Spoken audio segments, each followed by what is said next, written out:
And we're live. I guess we're live. Are we live? Am I good? Is it Yeah, okay you're to good. talk right now? Okay. How the hell is everybody doing? Welcome to I just saw the image there. Oh yeah, Domain. our new Burger Queen. Yeah, caught me off guard. All right, fair enough. The Five Guys joke was just, man, that is clutch. Wow.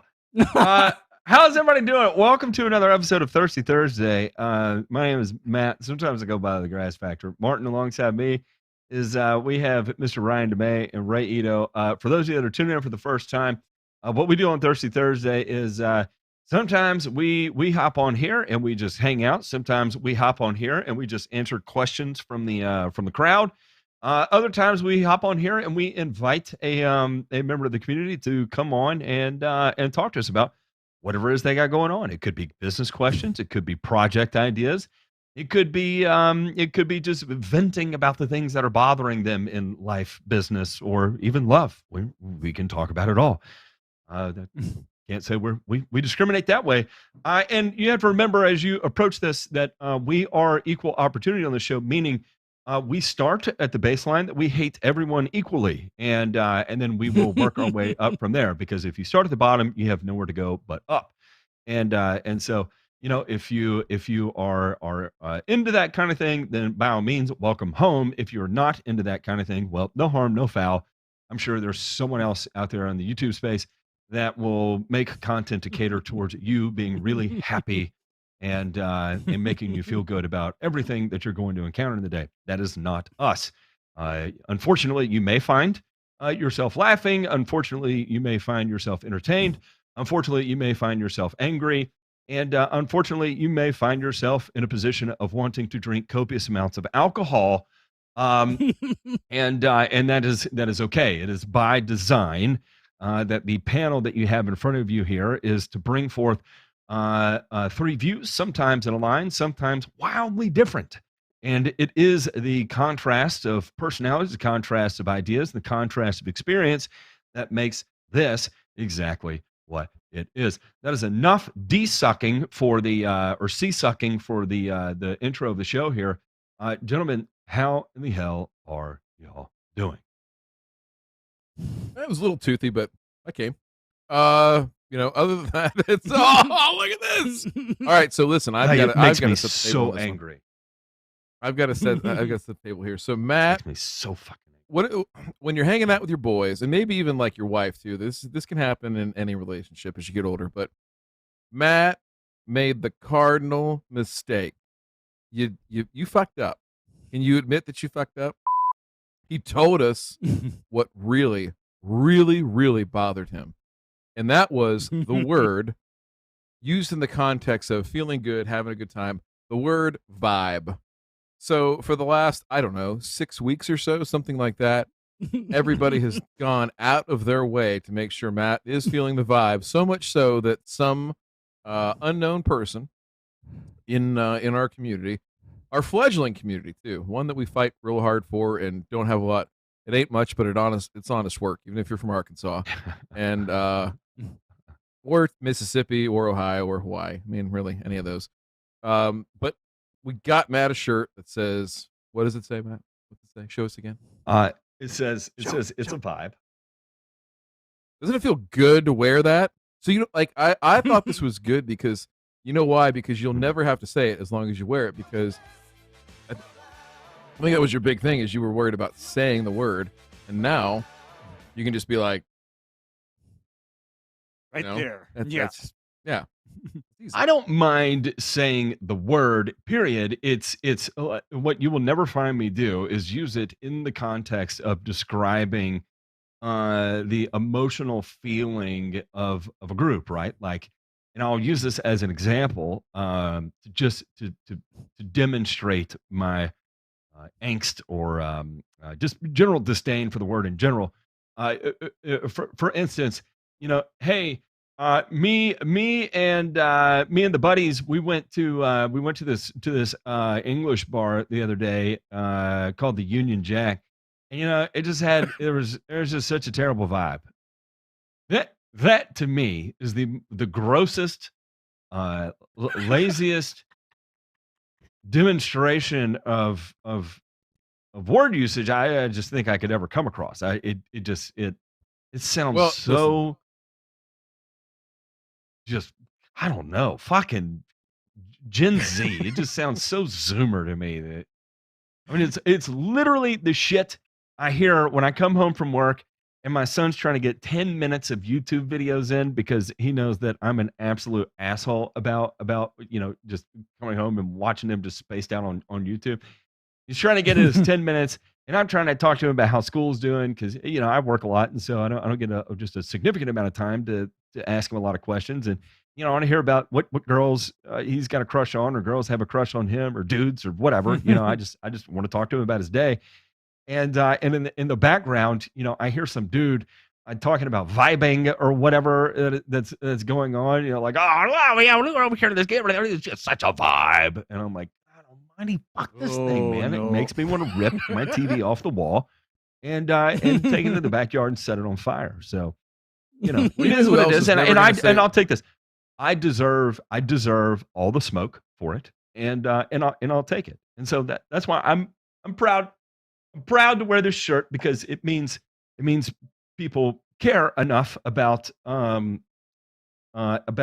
me to induce significant amounts of anxiety and all that fun stuff that hey, at least I'm on someone's mind, right? And I'll take it. There's somebody else that's gonna try to induce some anxiety in our evening tonight, and that is our good friend Shott. Shott. Are you here? Can we plug him in? There he is. Look how studious this guy looks. God Almighty, dude! So cleaned up from the live show. It was funny. I met him at the live show, and let me tell you this: when you meet people at the live show, first off, right? Obviously, you're putting people's faces names to faces for the first time, right? But then also, you got the aspect of I think for even the most extroverted people, there's a little bit of social anxiety of walking into that, right? And so everybody gets not just a little bit sauced, everybody gets real sauced, right? And so when you see people, it's like running into them after a college football game, and so everybody's a little crazy eyed, a little crazy haired, and just like on a solid level 11. Here we go, guys. The vibe is on a solid 11, right? So a lot of electricity, and I fucking hate myself for saying that out loud. I fucking hate breaking myself. down barriers tonight. I want to go actually run around in the middle of my road and just lay down and get hit by a fucking dump truck. But this is actually an intervention tonight. It's funny to see him not in that situation, right? And he's got his fucking work glasses on, and is like ultra put together and professional, and it makes me feel like an asshole for I don't look any different than I did at the live show. I still look like a fucking batshit lunatic. So there it is. Hey, I mean, what was it said about me is that I'm the same whether I'm sitting in front of the camera or after my second bourbon. I mean, yes. What you see is what you got. that is the damn truth. What Marshott was telling us here in the pre-show was that he and his lawn are on the outs, and there was no prenup signed, so he kind of gets to walk away scot-free. He's not leaving any baggage behind, and well, maybe we don't know. We got to see if we file the papers tonight. We're going to talk about that. So we tonight are an extension of our one of our greatest sponsors, Jesse Bousquet.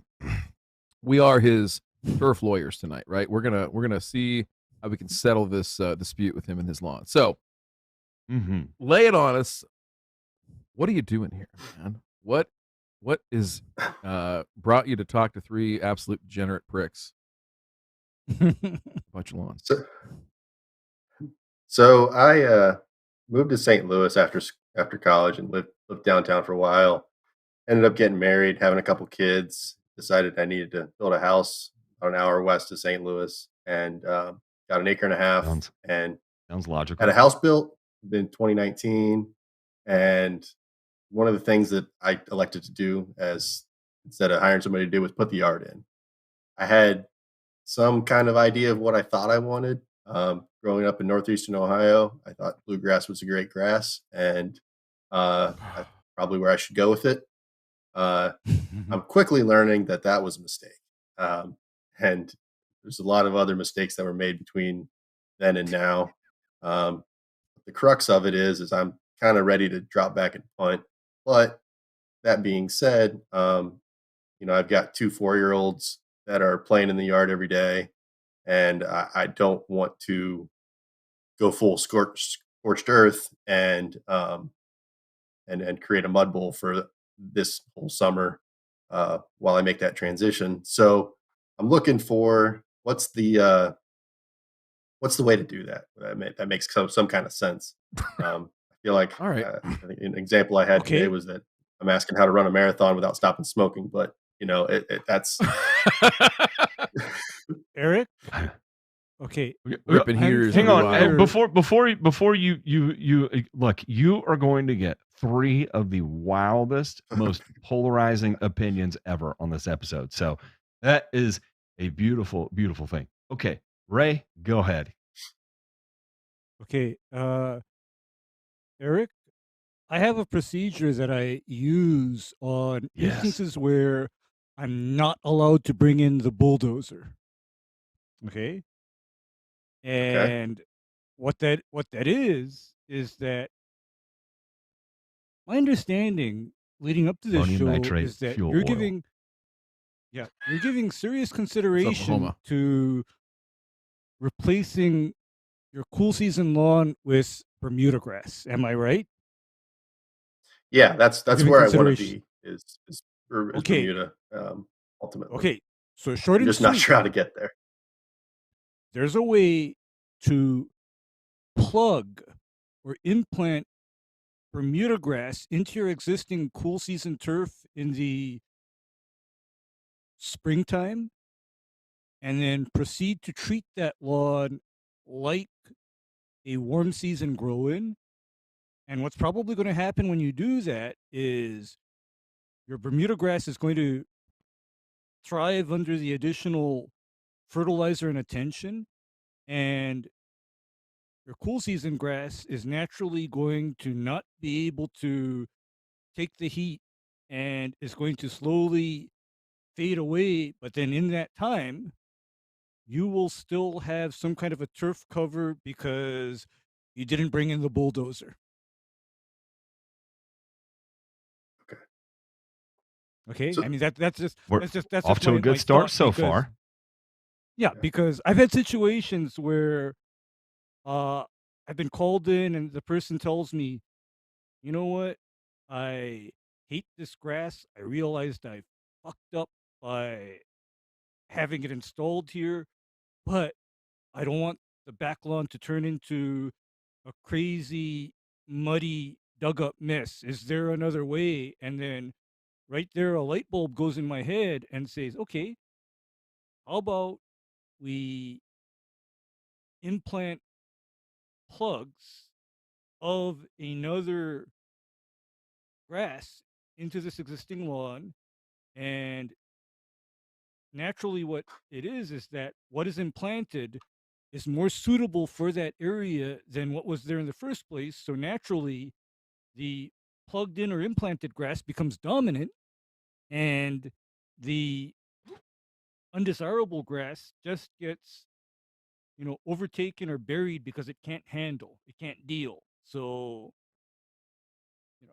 that's just my thought, because you do realize, Eric, that under normal circumstances, any trace of Bermuda that finds its way into a cool season lawn becomes a nightmare weed situation.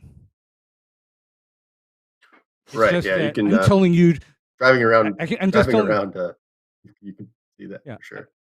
I'm just telling you to deliberately create that situation, and then this this year it's going to be a transitional period, and then next year it's going to be a case where you're going to have mostly Bermuda, should you proceed with this, and then at that time, it is not a big deal to quote unquote sign the final divorce papers and kick that witch out of the house. Gone. There, I said my piece. Gosh. Harsh. Yes. Harsh. All right. So I kind of knew that was going to be like the fork in the road. Do you pick a specific spot and do it right, or do you plug and kind of play the long game? I guess what do you mean by plug? Like as far as a Okay, physical here's act? what I mean by plug. Let me just kind of describe how I do it. I get Loaded question. an auger that will drill a hole into the existing soil, right? And then I have 1.5 squares of my desirable grass, lined up like, cake at a buffet. And then I just drop a plug into that hole that is about 3 or 4 inches deep. And this is a very important thing. When I plug grasses, I always cover that plug 100% with at least 1 inch of soil.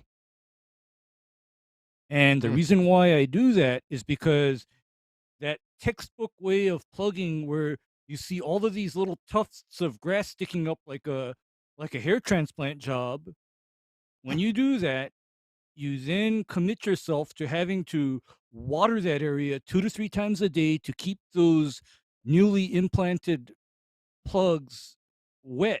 But then if you do it subsurface, like how I'm describing, you then no longer have to really babysit it because it's protected from changes in heat and moisture. It's protected by that soil that's on top of it. And so when it's ready, that Bermuda grass or whatever you choose to implant is going to jump out of those holes, overtake your lawn, and do so without, again, that whole disruption. Because you see, I'm rather sensitive to your situation where you say you have young children and they like to play in the yard. And I've known of instances where digging up the yard is going to get you looks and worse from your partner because the kids can't go out anymore. So that's kind of where I'm going with this. All right. Let's talk about some ground rules here. So, how big is the area that we're talking about? Is this the whole lawn you're trying to do in one shot? And if so, how large is this? Or are we splitting it up? And if so, what are the sizes of the areas? Exactly. Oh my Can you God. go to the Can you go to the Google Earth version, J Pink? Oh, the So that's the vertical view. Yeah. Oh, yes. Yeah. I mean, it's 65,000 square feet. Man. The area I have in yellow is probably like second tier. If I did everything that was not in the yellow or orange, whatever color that is, I'd be pretty damn happy. The red is obviously like my high traffic areas, and honestly, kind of critical backfill areas where there's not the topsoil is not as good. It's more disturbed soil, and between that and the traffic, when it comes into August, early September, it just looks like the worst right there. So that's kind of, and so like that one in the back was like, if I could only, realistically, I'm not going to do 65,000 square feet this year of sod, right? That's not a real thing. So if you told me I had to do it as sod and do it proper, I was going to pick one of these or two of these squares and see what happens. But so, yeah, ultimately you're going to go sod is the short answer. Well, there's an iron cutter farm an hour away, and it's kind of what I would like to do. I asked them about sprigs, and they said that they only sell those to professionals that know what they're doing and don't mess it up, and they wouldn't sell them to me. So unless someone in the Discord wants to launder them for me, then I can't buy sprigs from them. Black market sprigs. Hey, I mean, Eric, In Valid some offers. ways, I wish the sod farms in my area had that, prohibition regarding sales. And in fact, I wish my sod farms also vetted whoever installed sprigs because, guys, do you know why I'm so cranky? Sheila No. question. It is because several times a year, I get calls from either the owner of the property or else their landscape person that fucked up during sprig growing. And now there's knee-high weeds or nutsedge everywhere or worse, and nobody knows how to deal with it.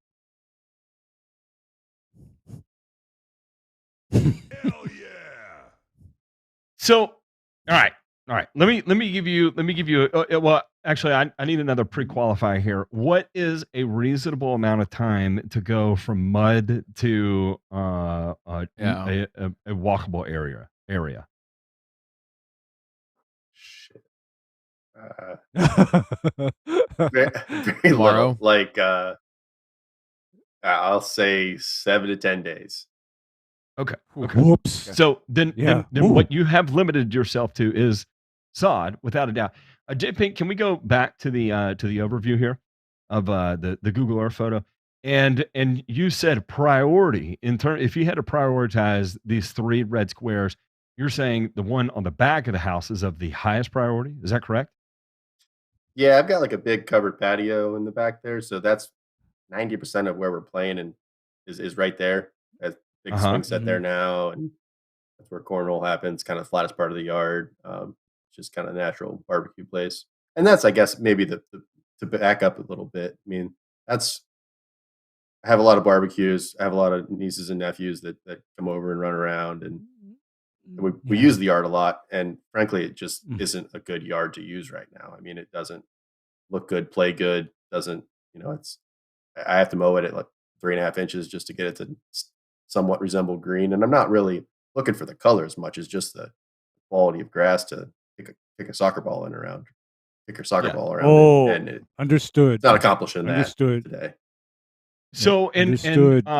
and you have mapped off this area, and you say you're thinking to yourself, like, from a budget perspective, that if you sodded this entire back rectangle here, like that's within your budgetary planning of this upcoming season. Is that correct? Correct. Yep. Okay. Would that be all 3 of the red squares, or just 1 or 2 potentially? Like, could you do the back and the side, for instance? Yeah. Yeah, probably. Yeah. Okay.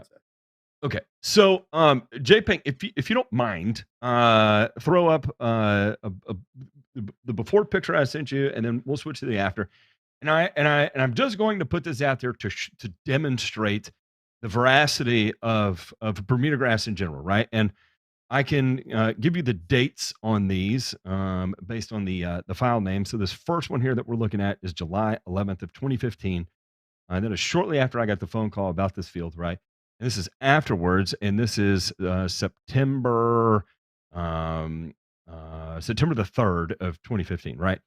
And this is just purely to demonstrate how violently Bermuda grass can go once it begins to go, right? Now, so there's a couple caveats here. One, you can see this did not completely fill in 100% in that time period. The ryegrass still had to go down in order to get 100% coverage and all that fun stuff. But what it did was it provided a decent enough base to be able to provide a playing surface to get to salvage a field to have a football season, right? Right now, if we go back to this overview here, from my perspective, and showing you what I just showed you there is one. I think sod is going to give you the fastest potential to have turf that can grow laterally at a high pace. Right now, A couple caveats to that would be, it's just because you put sod down doesn't mean it's immediately going to start running every which direction just within 7 days, right? There's going to be a lag period between the time of establishment to where it's starting to really feel good and wanting to go.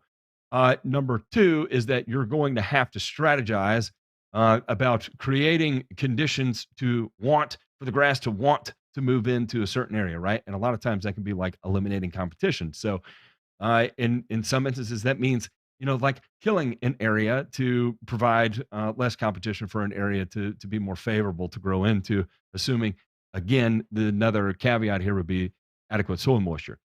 Number 3 would be you're having to contend with traffic through this whole thing, which is going to work against you.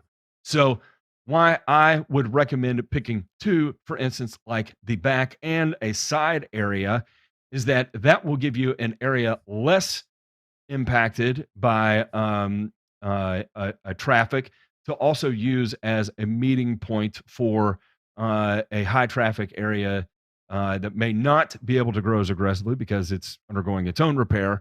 Another area that is not going to be trampled so often to be able to maintain that heightened state of spread, right?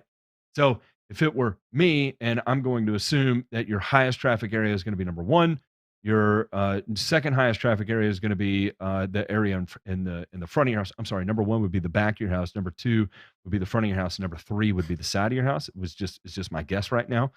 So I would say do 1, and then being the back of your house, and then the side of your house, right? And then once that goes, and you're going to be able to tell when it starts creeping because you're going to have to start mowing it, and you're going to notice funny things like runners, for instance, start to form.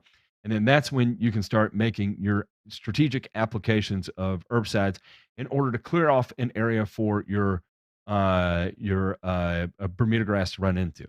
Now, the other piece of this is that when you're choosing the herbicide to spray for an area to run into, is what can you spray that will eliminate the grasses you're dealing with and not inhibit a significant amount of growth of the Bermuda grass? Well, that could be one thing. It could be 2 things. It depends on how careful you are making that application, right? Because you can come in with an application like, for instance, 4 ounces per thousand of glyphosate, and just have at it. That would be 160 ounces per acre, right? So a nice, thorough, a high percent use dilution type of application there to make sure that you're getting not just an adequate kill, but an adequate fuck you kill kind of sort of thing, right? And but the thing is that if you start catching runners from your Bermuda grass with that rate, you're going to hurt the holy shit out of those too, right? Then you might start thinking like, okay, well, then maybe I can use a sulfonylurea, and so maybe make a couple of passes of an application like Revolver or an application like Monument to be able to work Or even out and grow towards.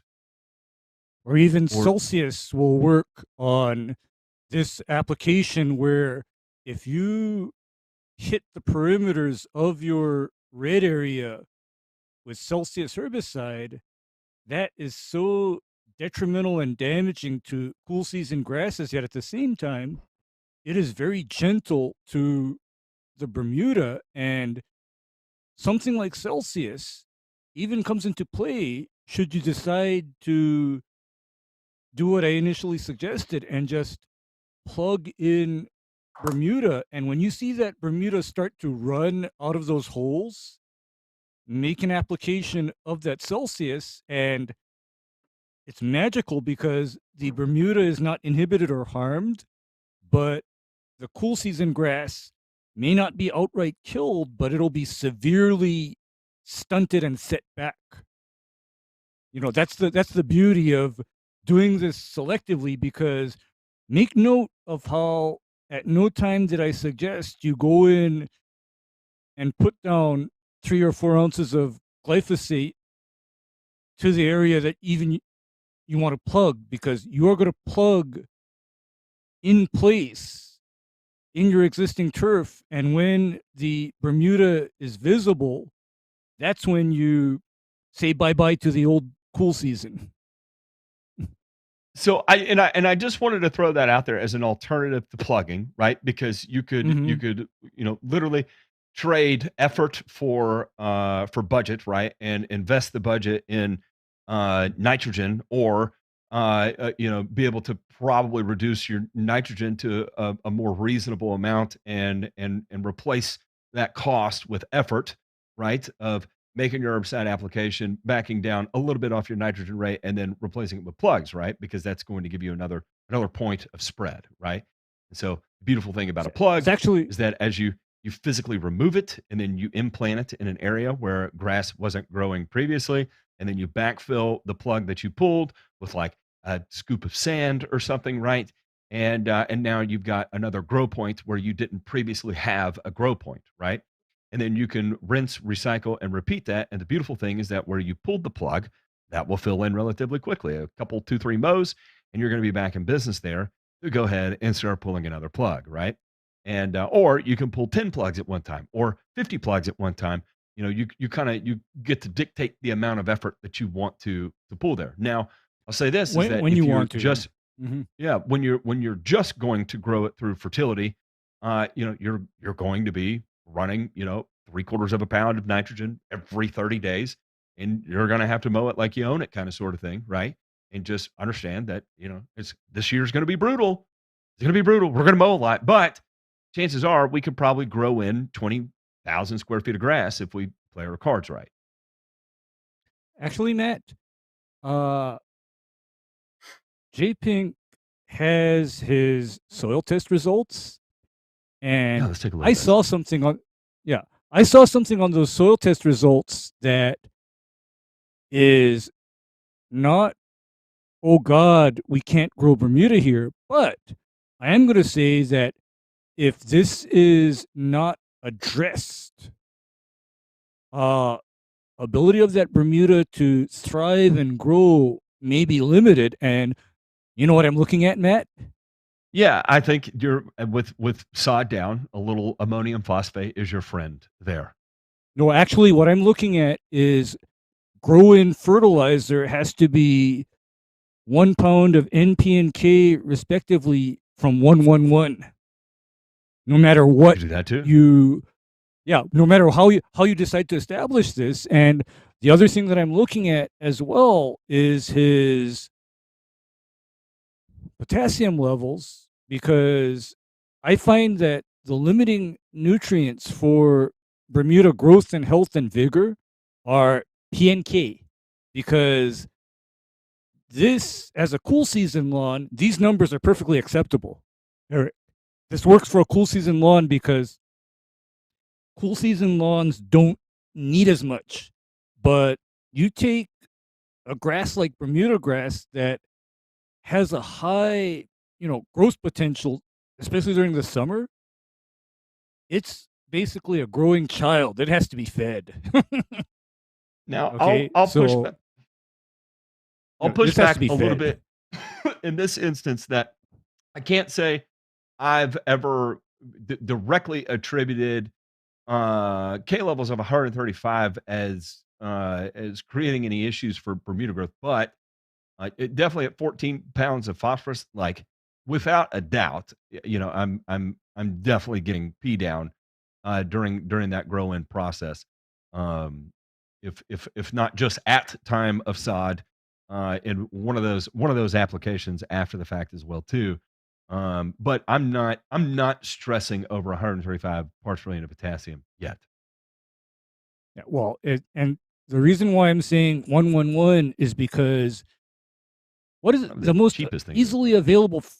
The most easiest thing to get a hold of is simple 111, the kind that the lawn snobs and the self-proclaimed experts look down on. Because, Matt, there's been so many times when I've turned lawns around applying 111 to it. Okay? There's so many times that I've made grass do what people wanted it to do just by giving it some 111. And it's not because I did these strange ratio fertilizers. It's not because I wanted to be, prescriptive and just give it ammonium phosphates because, by the way, ammonium phosphate is not always the easiest thing to source. Not always.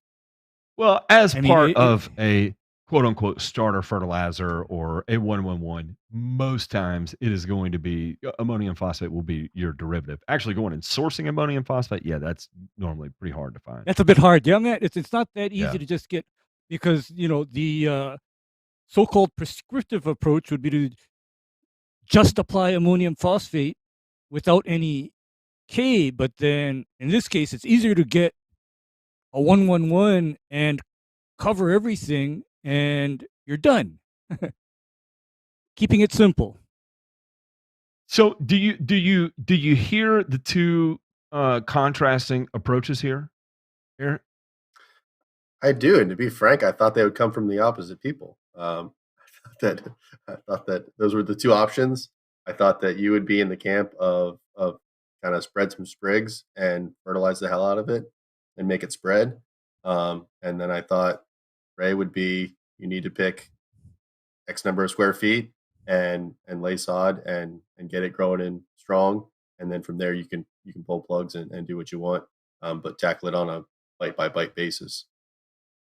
So I is that a fair assumption of what you're saying is you can either spread plugs or sprigs or whatever you want to call them and try to grow those in and then kill off the cool season once you've got something going, or or pick an area we're not even and saying dominate it? sprigs. I think Yeah, really from us two, we're just saying sod, and then you can either plug the sod or Okay. just kill an area and push the sod to grow. And when Mhm. Ryan's having to check on his kid real quick, but when he comes back, I'm sure he'll give another contrasting opinion on how to approach this too. Um, I'll say this is that typically my approach to these things is I'm lazy as hell, right? So the idea of pulling plugs and then planting them in another place and having to go back and backfill it, it gets into my brain and it gives me anxiety just thinking about it, right? Because What I don't know what why kind it of just spacing are we does. talking there? Like With every plugs, Okay. 3 like Okay. 3 foot, 1 foot, If I 6 inches? no, okay.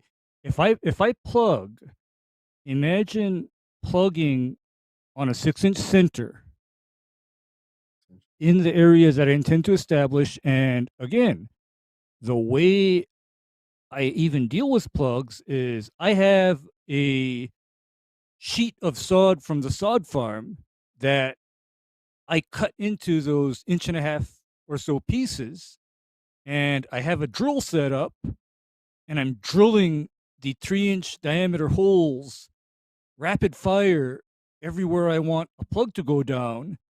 So it is not a long or extensive process. You know, I do substantial area in one day by that procedure. One day it's done. And anyway, Doesn't with sound easy. sod, well, it you said it actually doesn't sound easy. No, I no, mean, that it sounds is like for that's a day at no, work for sure. I mean, like, not yeah, to say I'm it's one It day of work. going against Yeah, it, but I don't wanna yeah, it takes some it work, is but it is then it's not hard. It's just repetitive. yeah. it's repetitive. But the other factor too is that remember now, I'm dealing with an instance where I'm not allowed to bring in the bulldozer. The Right. existing Which is turf gets to stay while I transition from a failing turf area to a more hardy turf type, which is Bermuda, for example. And in fact, I transitioned over somebody's failed experimental lawn to Tifgrand like that. And all I did was just drill in, holes all throughout that lawn, drop a plug of Tifgrand into those holes, cover it back up, roll it, and in a few months, this person had a Tifgrand lawn. Because once I saw the Tifgrand coming, I then applied a selective herbicide that smoked the previous turf grass. And at no time was it muddy or churned up or turned over. Okay, at no time was it, dug up or muddy. In other words, this is a way to do it without disturbing the existing turf very much. Because there's one more thing that we got to talk about. And that is, no matter what you do or how you do this, my next question is how are these areas that you marked out in red going to get water? Yeah. By me. Okay. Okay. Yeah. How are these areas going to get water? Because you see, irregardless of whether you sod or you plug or whatever, these areas are going to need water when they need water. And I'm glad we don't even talk about sprigs, because, if you sprig an area, with just bare root sprigs of, say, Bermuda, you've then committed to watering that area at least 3 or 4 times a day until those sprigs actually take root. And that may take 2 weeks to happen. So that's why I never even mentioned sprigs, because I know that with plugging, and specifically subsurface plugging, those subsurface plugs will grow on whatever water is needed to keep the existing turf grass alive. And with sod, if you do decide to sod, until that sod takes root, that area will need to be kept damp so that the sod doesn't dry out and it has an opportunity to take root into the soil below. So water is everything in this case, actually, right, Matt? Water is your friend. Yep. And, that field that Nat posted a picture of, that's on irrigation. That's on automatic irrigation, isn't it? And a lot of it, Yes. I'm sure. Yeah. And likewise, all of the turf areas that I manage are all on automatic irrigation as well. So, this kind of leads me into another question, in that I know that cool season grasses can survive and manage, as far down as the Missouri area. However, what the limiting factor becomes is availability of water when the grass actually needs water. That's going to become the limiting factor, because I can tell you without a doubt that even Bermuda has its limits as far as how much drought it can survive. Even Bermuda has a limit. So if it gets exceedingly hot and dry, expect to lose a large amount of the Bermuda too. Because if it gets too hot, it's gone. If it's too dry, it's gone. So, I'm all in favor of... Oh, and let me ask you this, because I'm pretty sure Ryan's going to ask you this. When is the time of heaviest use of this lawn? Summer. Like, when does this lawn get... Summer? Okay. Yeah. And June, July, August. this is like... Okay, because I'm thinking that, because this would be the, June, July, and August would be the exact time of the year where, for a cool season grass, you would otherwise have to keep the kids off so that you can water it and keep the grass treated and all of that, during the summer months. Whereas with the Bermuda, just keep it watered, keep it fertilized, mow it, and the kids cannot wear it out. Or they'll have a hard time wearing it out. Okay, I can kind of see where this would be a viable option, because when you tell me a cool season grass, everything that Ryan tells me about cool season grass says that in the summer it is basically hanging on for dear life, and it makes a comeback come about September or October, when it cools off again.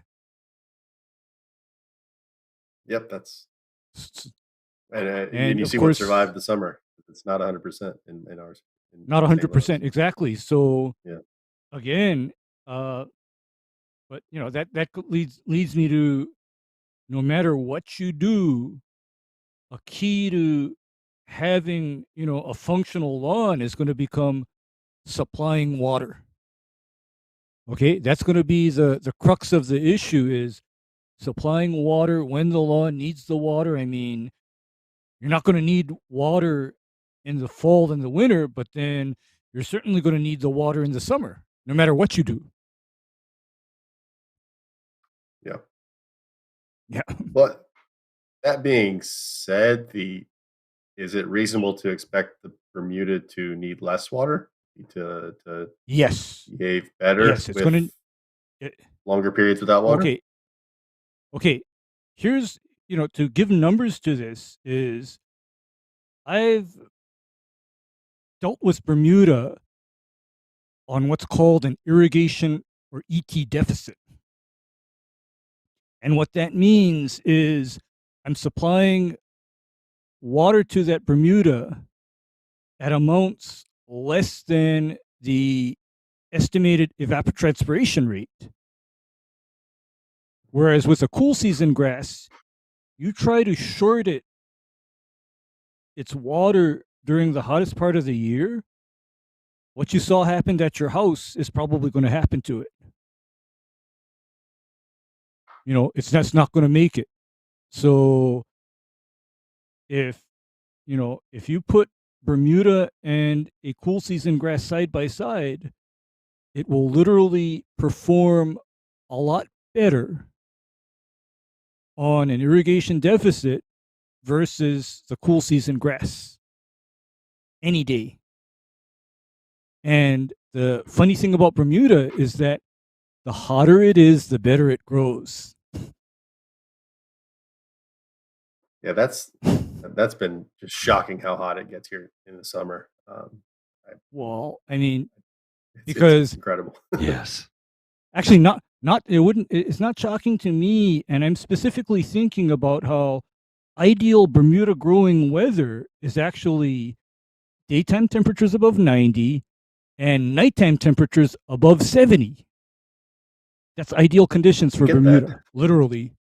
You got that?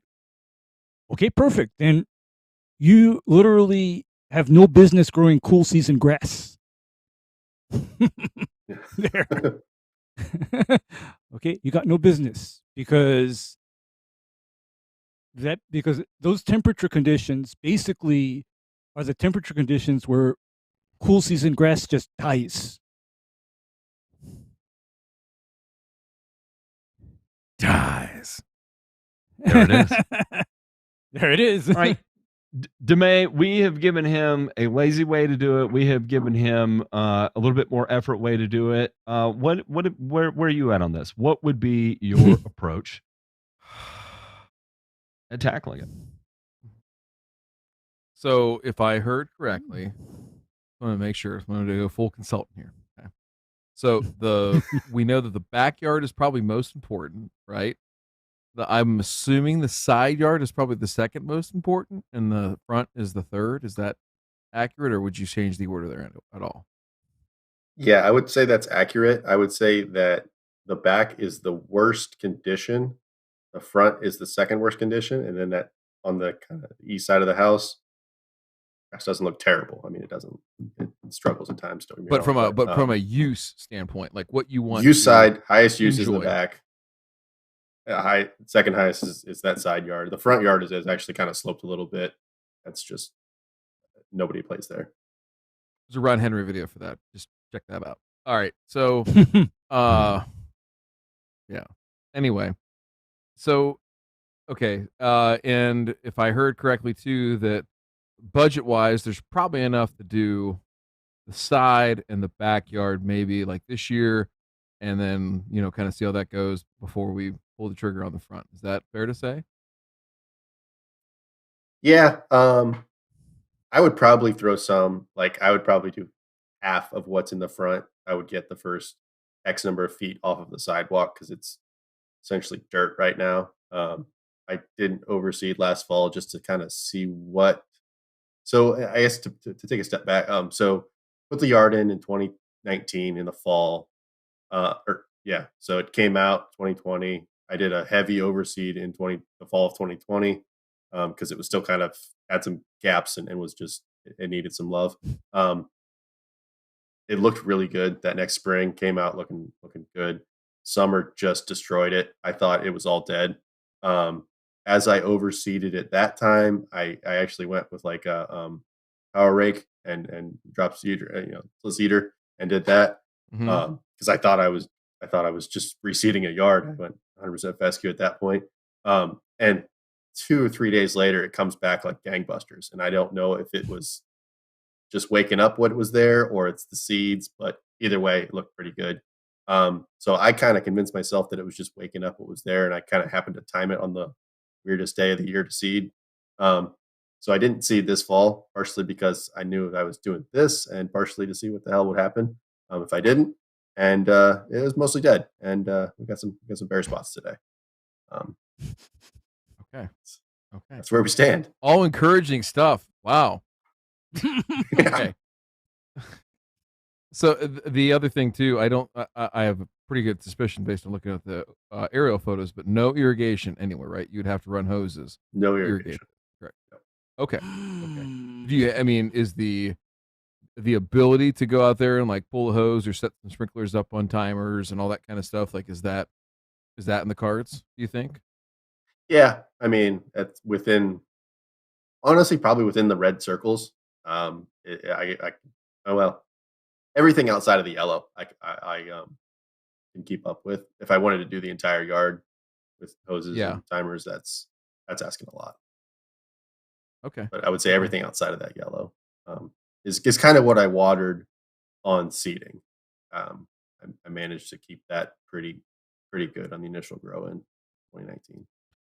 And the last thing I want to confirm too is that you said that this soil is somewhere between baby poop and dog shit. Is that correct? I don't think that's a quote, but yeah, I would. Yeah, I mean, I heard you say it, Eric. Okay, I mean, Yeah. all right now, all right. So my thing would be this is a couple things to help you out. One, if you have the budget, the scratch, growing good grass and crappy soil is still going to be a chore. I don't care who you are and where you're managing turf. So, I wonder, I'm not saying go in there and bulldoze it, dig it out, all that kind of stuff. What I am saying though is that perhaps, right, you can build up some grade in some spots to give yourself a little bit more depth. And then as you get over to, close to like say a if you got like a patio or something out back, right? You kind of dig down a little bit right there next to the patio so you can, still have a nice, 4 or 5, 6 inch profile of soil. And then you taper your grade back and kind of go up and down, right?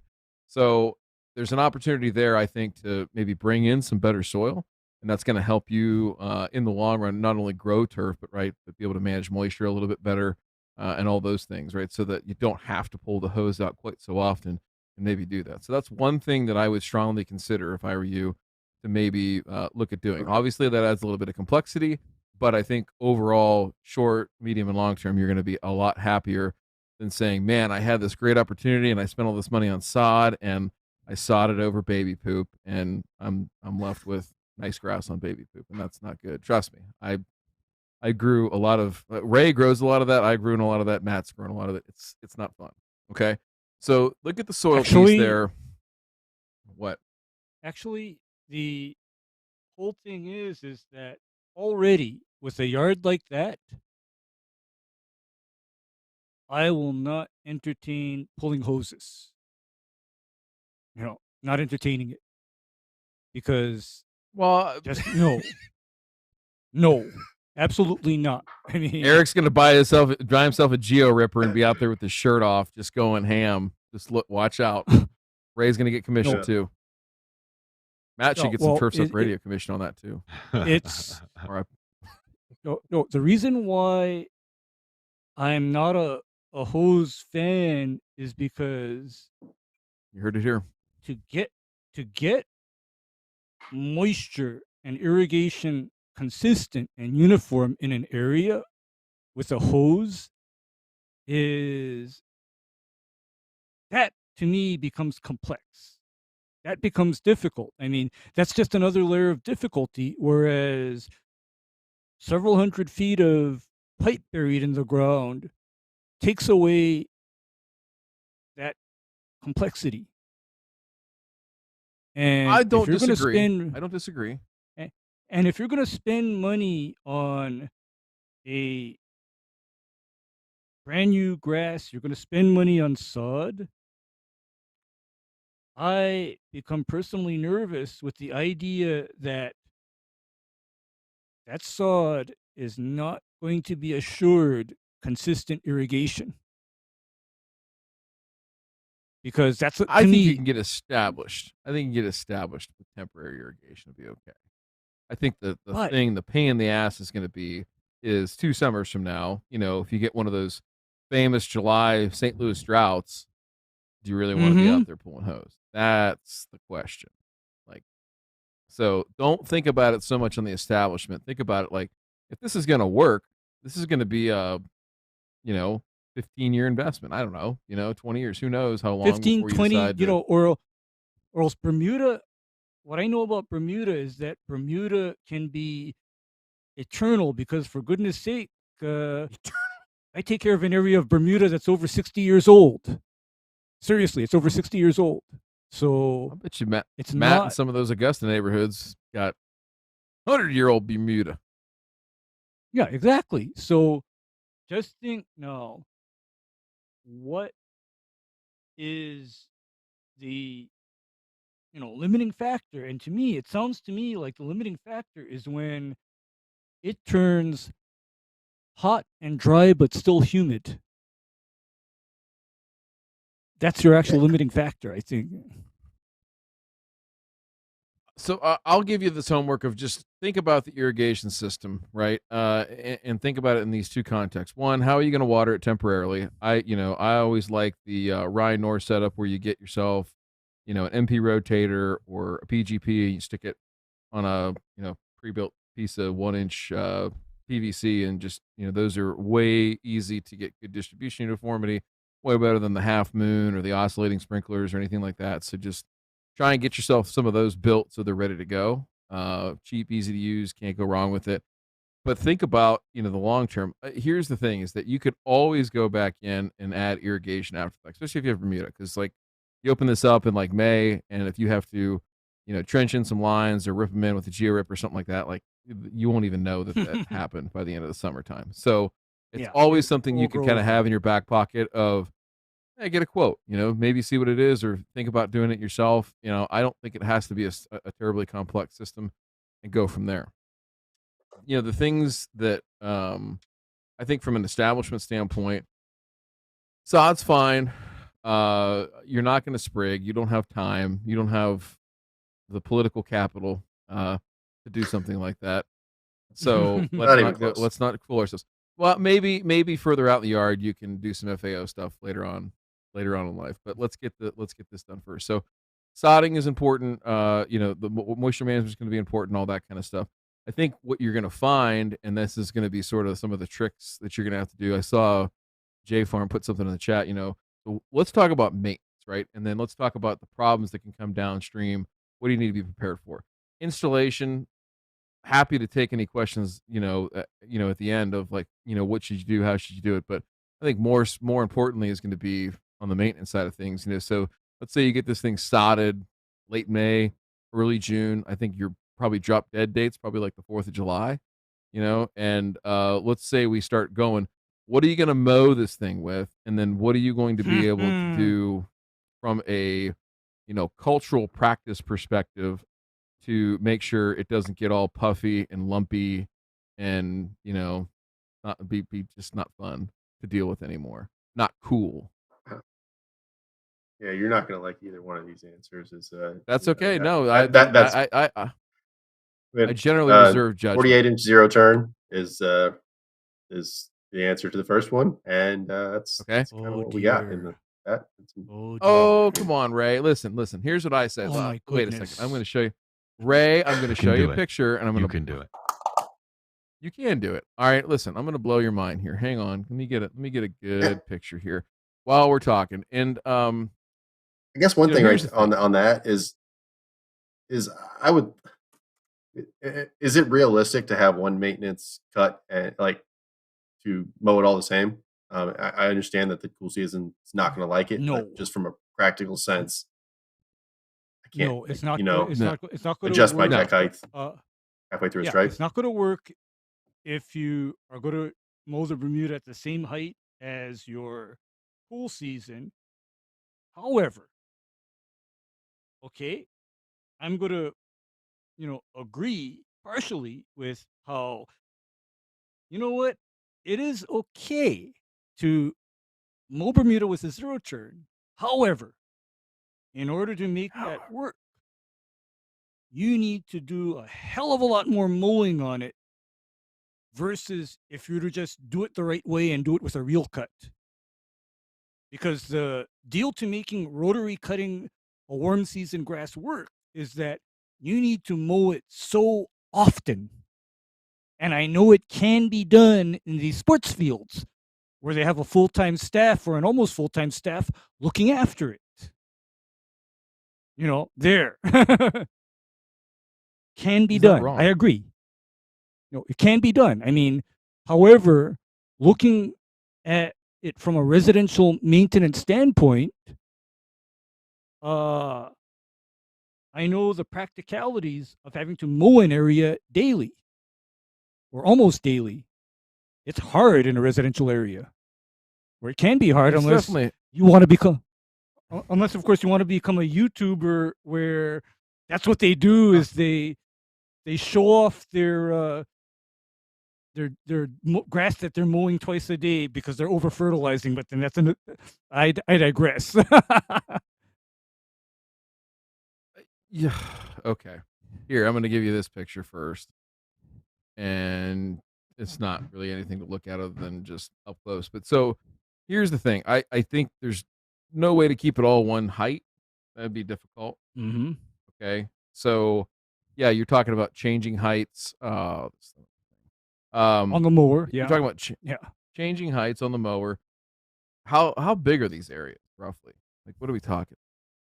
And is that 48 inch just because you don't want to buy another mower and have to deal with like pissing around with all that stuff, or what's the impetus here to just stick with it? And I'm Yeah. not criticizing. I'm trying to understand. No, yeah, just so I had a walk behind for the first 2 years, and then last year broke down and bought a zero turn, Good man. and I guess don't really want. And I mean, I guess to Ray's point, I mean, I'm already roughly 2 hours into mowing as it is, so to take that into two separate things and add time is not. But at the same No. time, I work from home. I can go out and take a long lunch break and mow every other day, and that's what I do in the spring and fall when it needs it. So mowing frequently is not a big deal, but extending the mow time to like a whole day operation would take down some of my political capital in the house, I think. Mm-hmm. Yes, sir. Okay. Okay, So and here's where I'm gonna be like, how shall I say, controversial. And now that I have more facts in hand, I'm really thinking hard about Bermuda here, period. And uh-oh. what I'm Uh-oh. thinking Wow, of, we devolved really aggressively. what I'm thinking of is what It's if already hurting. You're gonna what divorce if yourself and then marry your wife's sister. no, what if now instead It's getting weird. you then are able to consistently supply water to your existing cool season grass such that you can keep it over the summer. Yeah. I don't know about that. So Well, and the reason why I'm saying that is because of the mowing thing. Okay, that's my I'm only gonna throw- reason why. I grew in my me throw a backyard curveball. with a Kubota rotary mower with no issues at all. Let me throw a curveball at you here real quick, gentlemen. I'm gonna throw you a nasty one. You ready for the cheese right here? Let's do it. How about Zoysia? No. Fuck no. Fuck Even Why? worse. Even worse. No. Fuck no. Why? It is such a slow establisher that this is going to go No, and from not But only a, that- he's a sodding. 2-year. He's to a 10-year. sodding. No, He's Yeah, every sodding year it. he's going to be sodding pallets and pallets and pallets and pallets and pallets. And Versus not only that, with Bermuda, literally, he can rotary mow this over the course of 2 years and grow in 60,000 square feet. Okay, and I'm thinking about something else. Last All right. thing I ever want to see in a yard of anybody's yard, even my worst enemy, is rotary cut zoysia. I don't want to see it. Oh, Okay, I really don't want to see that at all, ever. And you see, it then comes down to, okay, what are a person's maintenance capabilities? That's my determinant as to what kind of grass would be most appropriate or most suitable for them. What are their actual maintenance capabilities? You know, that's what I think about, is what kind of maintenance is a person able to provide to an area? Because, yeah, I've seen what happens when zoysia grass gets put in places where it's not mowed low. It is hideous. It is gross. all right. So then let's go back to Bermuda. All right. All I'm saying is this: is that you can mow it. I think, yeah, stress out your cool season. Maybe that'll help your warm season. You know, get a little bit of a foothold in the summertime when it's a little bit more aggressive. So, growing wise, it's not going to change much. Maintenance wise, you know, how low can you mow that thing without scalping the rest of your yard? That's my question. I don't know. I mean, how difficult is it to raise and lower your deck on your 48-inch? Aren't those typically like super easy? Yeah, it's a foot pedal. Yeah. Yeah, so be more of if you're mowing 60,000 square feet, or we'll say you sod 4,000 square feet, right? You mow 60,000 square feet once a week at 4 inches, and then twice a week you're mowing at 2 inches your sodded areas. I mean, does that sound crazy? No, that's it. I guess what I can't get my brain around is like, is it that clear of a line that you're like, this is Yes. exactly where the Bermuda is? Oh yeah, Yes. it's Oh, like it's gonna stick out wow. like Yeah. the holy Like, hell. okay. All right. Yeah. I mean, the holy hell. Yeah, I you mean, all three there's agreed going on to be no something. doubt about it. You will not be able to mistake the two. You're going to feel like you will feel like a legit 10-year veteran looking at this at these lines and be like, this is clearly what I fucking want, and this is clearly what I don't fucking want. So you do Bring your- not bring have your to wife worry out there about and getting impress your- confused on that. Impress her with your grass ID skills, sweetheart. Right there. What we have Rita? here, this is tall fescue. Tall fescue prefers You to do like be the- between 3.5 to 4.5 inches. In our You should summer actually months do it here. like the eye doctor. Like- Here's one. the eye doctor. There's two. One. Which do you prefer? Which one? Which one? Yeah. Which do you prefer? Left eye. Or right eye. let me put it to you this way. Left eye. You can even put it up to your Third eye. children. And here's my experience with children, especially children that like to, play in the yard. They taste good with ketchup. For the most Ah. part, kids like low-cut grass. For the most part, they like low-cut grass because, you see, Without a doubt. they don't trip. Their ball plays well on the grass, so they tend to prefer low-cut. The other thing I was gonna say, and somebody just brought it up in the chat. One other idea, crazy bug up your ass idea, robot on the Muta. Oh yeah, that's a good point. Yeah, and just have it constantly cut at that 1 inch or 3/4 inch that the robot can do. When Mm-hmm. you're not mowing, the robot is. Mm-hmm. You're just changing. You're Political just changing capital. razor blades every couple of weeks. Political capital just went up. Yeah. Mm-hmm. I guess So, one of my things with Go ahead. No, you go ahead. one of my things with that is like, how do we get from 2,000 square feet to 60,000 square feet with with 2 separate heights of cut and a robot mower and It sounds complex. With the robot mower, it could be more complex because you're going to have to add continual lines to expand it, right? And so you'll Easy. have to go in and make that adjustment. With mowing, when I say the line is going to stand out to you, it's going to be so obvious, and it's going to be even more obvious when it starts spreading into your fescue. You're gonna stand over top of it. You're like, oh wow, that's actually moved a foot into the fescue. I might want to kill that foot that it's moved into, and then kill another foot beyond it to give it to encourage it to move Room. over in that way. Yeah. So if that part has you wigged out, I promise, once you see it, you're gonna be like, okay, because that is the least complex part of it at all. I okay. mean, just like not complex at all. Um, and so, yeah, I think a rotary mower where you can just flip your deck up and down real quick, like you're golden. You're not gonna think anything about it, and it'll just happen naturally. Um, the So it'll be like this week I did 10 stripes, last week it was 9. Like it'll just keep yes. just mow it and it'll I'll just keep on going. be Yeah. almost like magic. And Almost let me like tell you, literally like magic. and let me tell you something about scalped cool season turf. Scalped cool season turf tends to be invaded by Bermuda anyway. Yeah, it does. It does. Literally, when I started my backyard, I had very little Bermuda in it, and I sprayed the thing with Monument just to see what I had left, and there wasn't much at all. And that first year, I rotary cut it at 2 inches, maybe an inch and a half, and just fertilized it every month, and sometimes did real dumb shit with it too. And it just beautifully grew in, no problem at all. It just kept growing and growing and growing and growing. And I know you and I have a similar climate. Now, I don't. I was going to look up your rain totals on the year.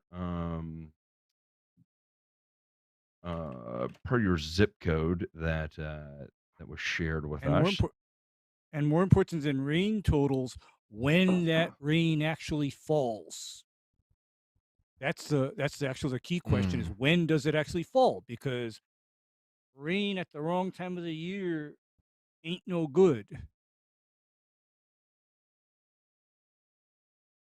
So let's see here. Your average rainfall is basically 4 inches in March, 4 inches of April, 4.5 inches in May, 4 inches in June, 4 inches in July, 3.6 inches in August, 3.7 inches in September. You get 42 and a half on the year. You will seldom have to water. I can tell you that right now. You'll probably flip on the water. I'm going to say no more than 10 times in a year, and it's just going to continue to grow.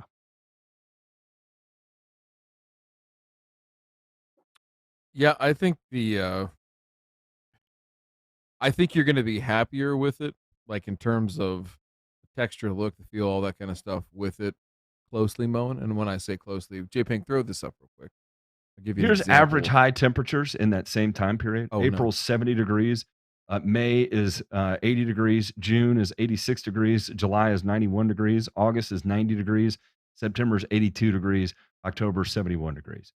So Bermuda just got ample hard. heat there to get it done. Yeah, and look at this. Look at this. What a That's Wait. rotary mowing Bermuda grass at. tell me that This doesn't is make a you want to inch take and your a half. pants off and just roll around in it. Go ahead and give me a close up here, J Pink. Let's do close ups. It's tight. Yeah, I would touch it with my testicles. Is that nutscaping? So Yes. Get fucked as a fucking weirdo. so beyond mowing, what's the other stuff I probably should have to could do to it? You know, Don't overcomplicate this. yes, Mowing, exactly. Simple. water, ad nauseum, and let me tell you, err on the side of too little water than too much water, right? Yep. So if you're questioning yourself right now, like, man, I don't think it really needs. Let it get a little. I just purple. really don't think it needs water right now. Then don't fucking turn on the water. Let it Or get if a it's little, like- Evie says, little Evie says that's gray. assuming we're not in a severe drought like we have been, though, Matt. Yes, I understand. I understand. Yeah. In fact, okay, we'll do this. 2022 rainfall and then I'm gonna put in your zip code. Let me see. So last year was the sixth straight year with above average rainfall in your area. So okay, yes, where you are, EV, it may totally be a thing. Here, obviously not an issue. So again, if you're getting 42 and a half, 44 inches of rain, I average 51 inches of rain here. And I can tell you on Bermuda grass, you know how many times I have to pull a sprinkler? Never. Literally never, unless I just want to for whatever reason. I don't ever have to. There may be a You week know or what? two where it starts to get a little crispy if I go 4 weeks without rain, but you know what? I'll let it get a little crispy because when the rain does come, it typically comes with the holy thunder, and it just resets itself. That's the beautiful thing about Bermuda too.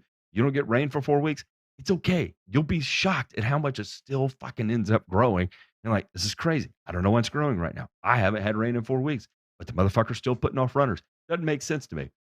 It is Oh, it in does. in in terms of complexity, it is the least amount of complexity. So, really, really, the only other thing that you have to concern yourself with is just putting down fertilizer, and the easiest way, especially for the square footage that you're dealing with, is literally fertilizer once a month.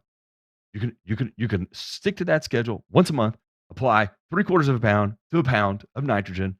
You can do it in granular form. Just keep it easy, and it's gonna continue to grow. It's Yes. just gonna keep Yes. fucking growing.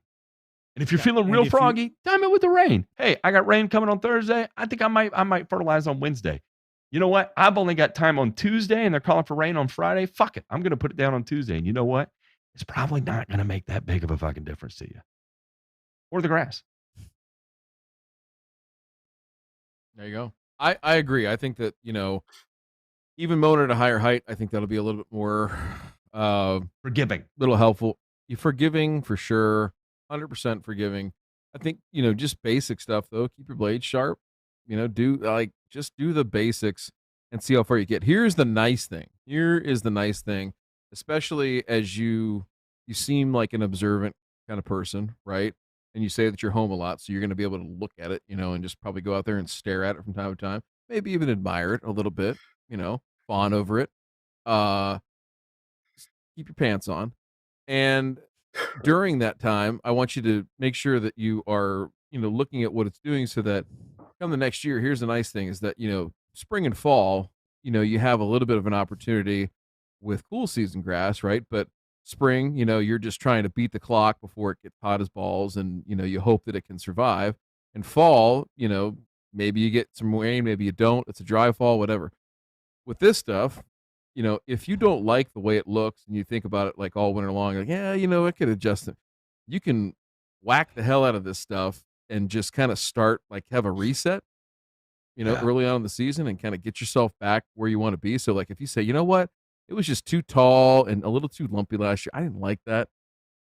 Come in the next year, scalp that down to dirt, pull array, right? And just start over, right? It's the beauty of actually, it. So, a- oh, actually, we do need to kind of visit spring maintenance on Bermuda, because what's going to happen to Bermuda is that, yes, it is going to go dormant completely over winter. And so part of maintenance is going to become cutting it down in the spring, remove all the old dormant growth, and then allowing it to come up fresh for the summer. That's the difference. However, to me, that seems like a fair trade-off versus the spring being so frantic, where the cool season grass is growing so much that you wish it would stop growing, and then yeah. come July, it's on the verge of death, and you're praying for it to live. I mean, that would be, yeah, I agree, that would be stressful. But then it's just that when you have Bermuda, what you need to do and when you need to do it is a little bit different. That's the only difference. And but then at the same time, I also know that with Bermuda, unlike cool season grass, it loves its fertilizer and low mowing. out of all the grasses. It loves its fertilizer and low mowing. So this is actually a grass that is, such that you can make it look very good if you're willing to put in the work. As far as making it look good, Bermuda is very malleable in that aspect. So that springtime, what the scalp, you hear everybody joke about scalping, pre-scalping, all that, basically, in your case, because you're just saying, listen, like, I'm going to do the basics right, and we'll see how far that gets us. Putting the mower down as low as it goes, just shoot all that stuff right out there in the cool season grass and mulch it all up and forget about it. But I think the overarching thing to take away from that question is do the basics right, and if you don't like how it looks, you can turn the What you dial gotta up do? and make it look better and better and better if you want to, right? So Mhm. start small, right? Good point. And you can definitely ramp it up if you want to, Okay. Yeah. And I don't know the right way to say this without sounding like a Just say weirdo, it. but like I'm very much like a That's a function fucking first weirdo. person. It's good. It's What is it? So That's like the soundbite.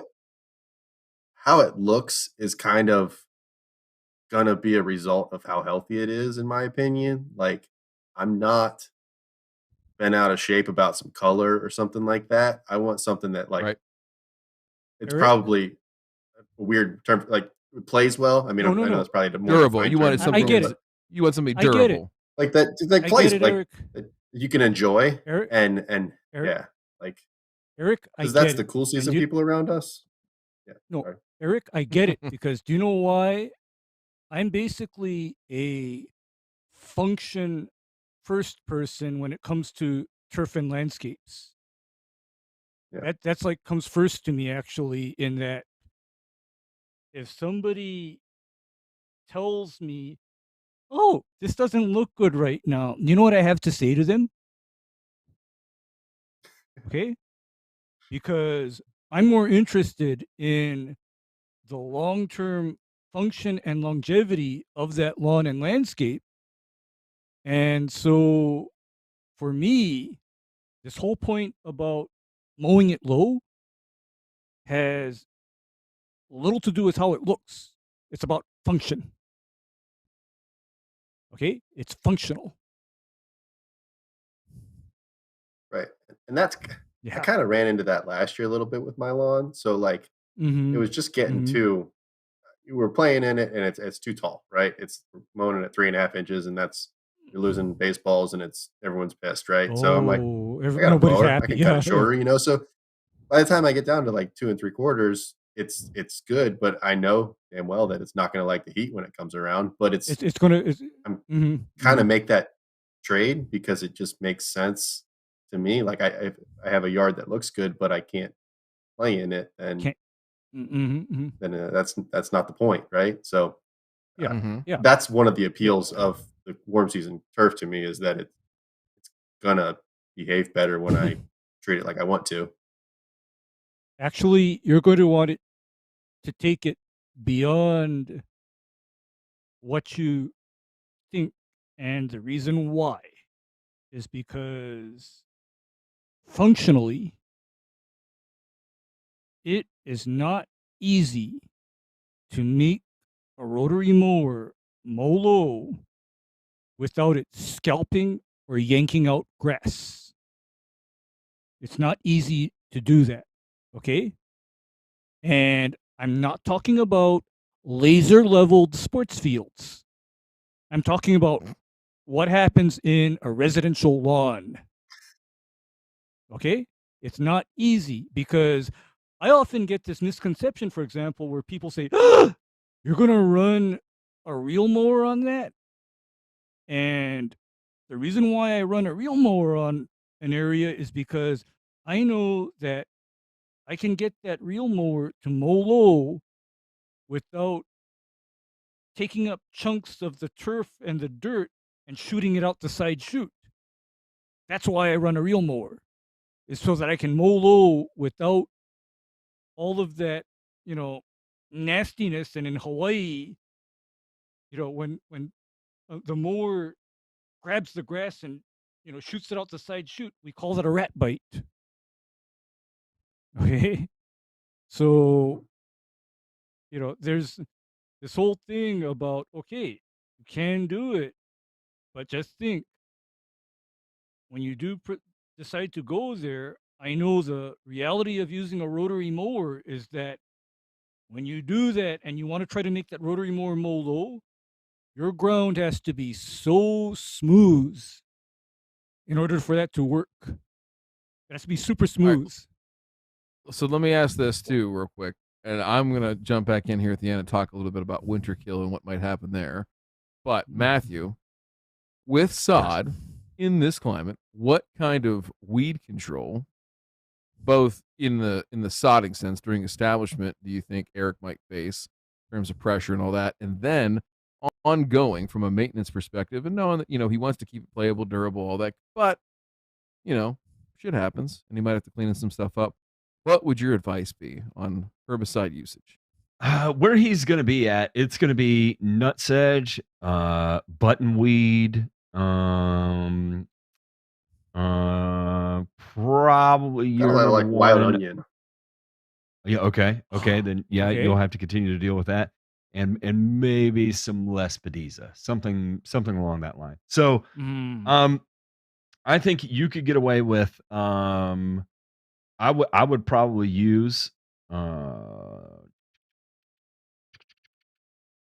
In my arsenal, I would have certainty. I would have metsulfuron methyl. I would have Celsius in a generic 3-way. No more fungicides, just herbicides. Correct. Just no yeah, fungicide just a few, at all. no fungicide needed. Yeah. Just a few herbicides on hand. And what if I told you that when it comes to efficacy of the herbicides, what can be applied to Bermuda is hands down way more powerful than what you can put down on a cool season turf. So wild onion, no big deal, because for wild onion, what takes that out is a combination of metsulfuron methyl and a 3-way, or else metsulfuron methyl and a 3-way ester in the early spring. So you can do things to that Bermuda that make it mostly less weeds. And here's the other difference between Bermuda and a cool season grass. The lower you mow it, the less weed pressure you have generally. So let's talk about too, from when to treat, when you're going to see those weeds and all that kind of stuff. I think the thing to understand about this Bermuda that's going to be a little bit different, and that this is where you're going to see your biggest difference in the mowing, right? Is that this stuff's going to be going nuts in the summertime, and you're really not going to have to touch it out there probably until Mother's Day, maybe something like that. So it's going to be a little bit different in the spring, and then especially as you go through fall, it's going to slow down as well. You need to think of the growth pattern on this as kind of like an airplane flight, right? Like, you kind of get off the ground and then you ascend pretty quickly. You get to a cruising altitude, you stay there for a while, and then you descend. And it's when you're getting close to that descent that you don't want to do anything crazy, especially, in the climate that you're in, where you're going to have some cold weather like you had around Christmas time and all that. You want to not stress that grass. You want to kind of get to the point where, like Ray was saying, coming out of the spring and taking off all that dead material, that's not only encouraging, new growth, but it's also trying to get your Bermuda growing and happy as quickly as it possibly can so that it can generate enough carbohydrate reserves to manage its way through winter. You'd heard that right. Carbohydrate, not carbohydrate. So mind blown. You had to be there. So on the other front there is, that's why you're fertilizing once a month. That's why you're, just pushing it along a little bit of N. I don't think you need to go crazy with it. You don't need to be 1 pound of N per month. You can probably, in a lawn situation like that, pull it back to a half pound and be fine. You get a lot of traffic out there. If you got the kids out there kicking balls around, playing baseball, going nuts, you got a lot of barbecues and stuff like that, go ahead and kick it up a little notch. That's not going to hurt anything.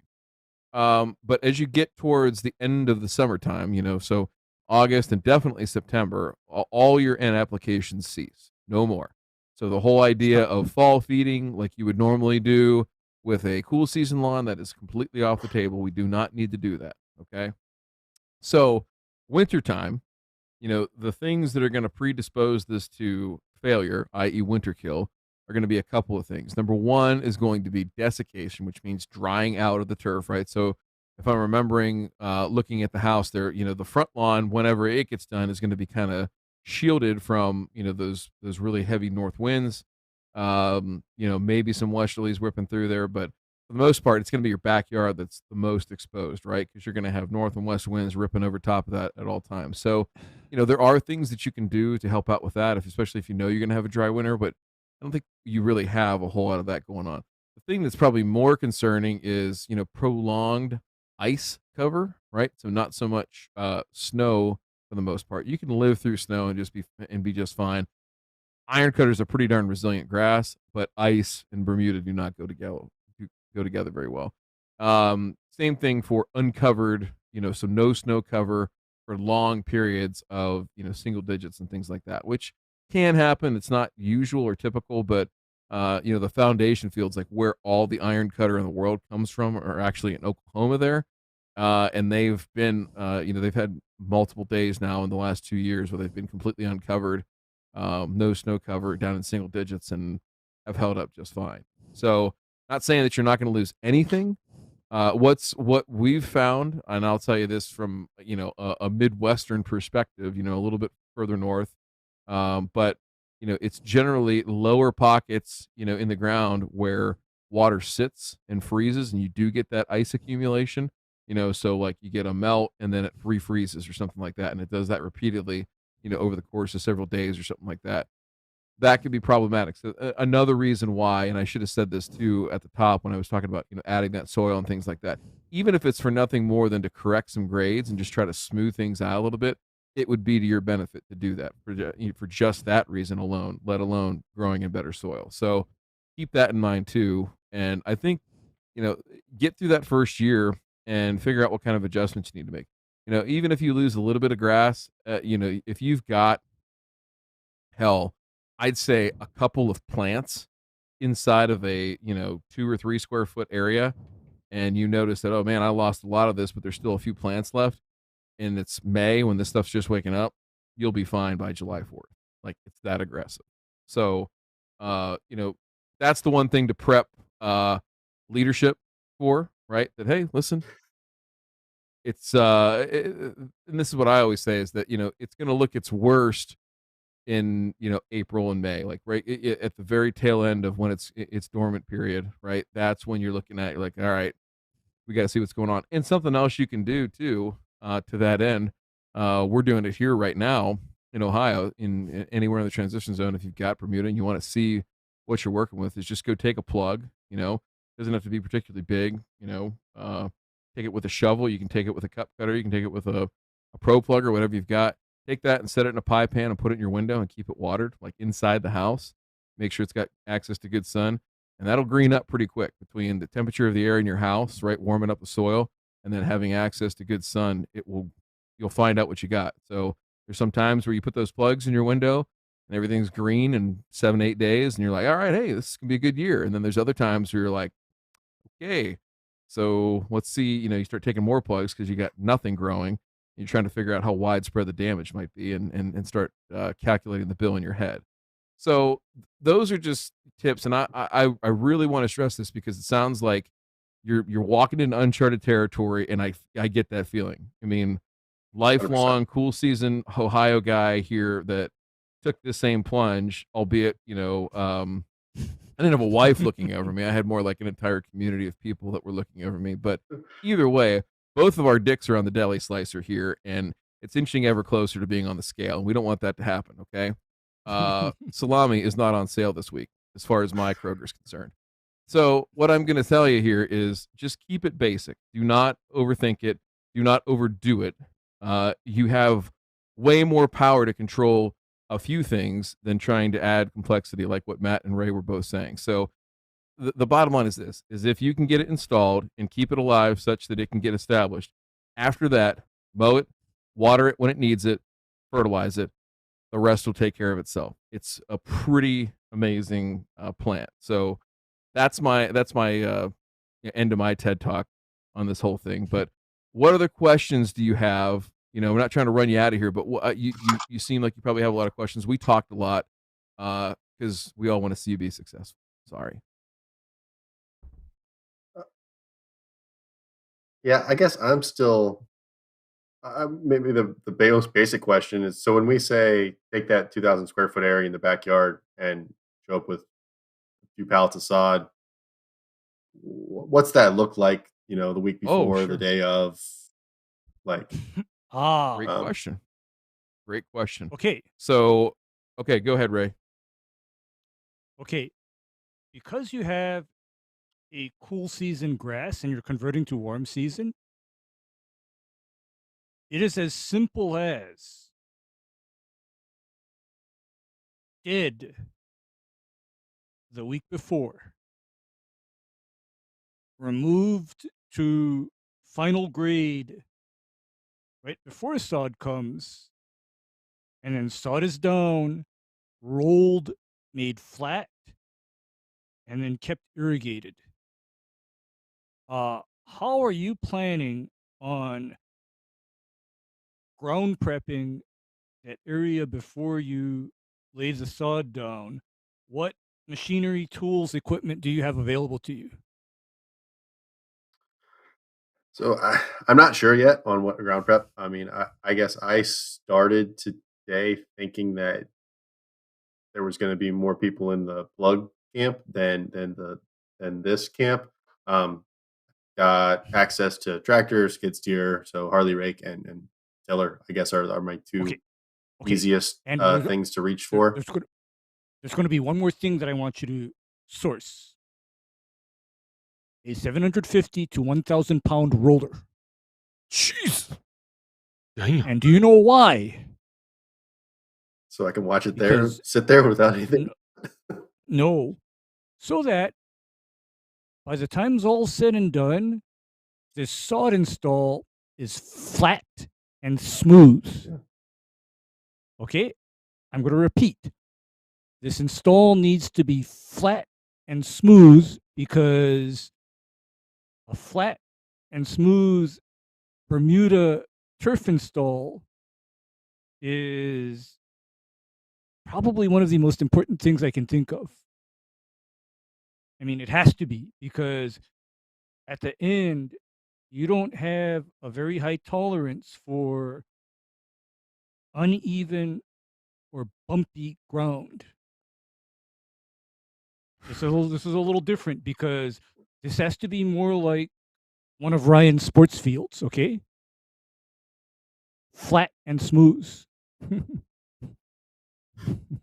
All right. I'm going to give you a range of options, right? A range of options. And we'll go start with the quick and dirty, which is just literally cut an edge, or, you know, go rent a sod cutter from Home Depot, cut an edge right around your red squares right there, so you have something to install up next to, like to butt the sod up against, and then remove all that stuff, get it out of there the day or two before your sod, or as long as you want in advance. So when your sod rolls in there, you're ready to start laying, and just lay it right on top of the ground that's there. You can spray that grass out, you know, kill it off with Roundup, and then literally just take it right into there. You can smooth out your edge where your transition is from where you sod cut, and you're into the grass a little bit, but you could do that. I would, in that case, I would scalp down your cool season after you've sprayed it out to get as much of that plant material out of there, that dead plant material. So, you know, whether you scalp it down with your 48 and you just blow the chaff and everything out into your lawn, or if you get the bagging mower back out and, you know, get rid of it that way.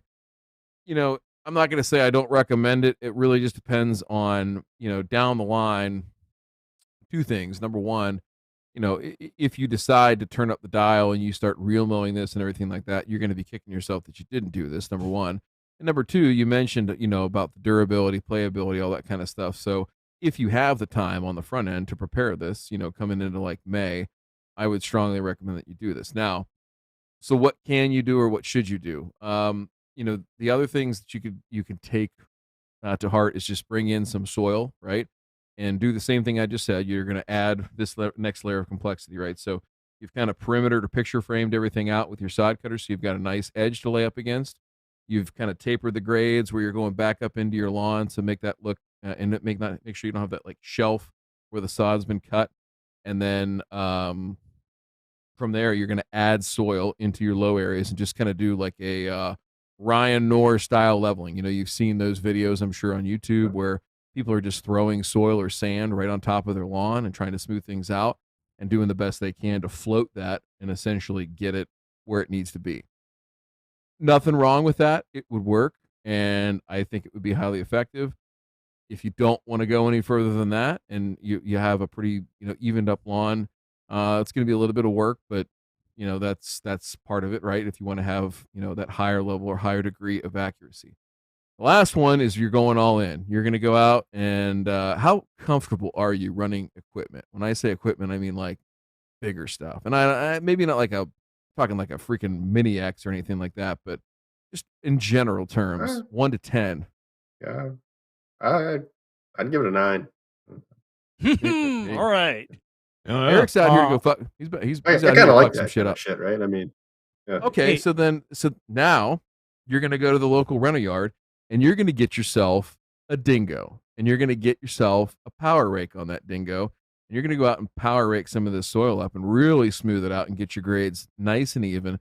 You're probably going to even get yourself, some type of a rake or a leveling bar or something like that to pull behind your 48-inch mower, right? To just tape it right on the back and go ahead and smooth all that stuff out.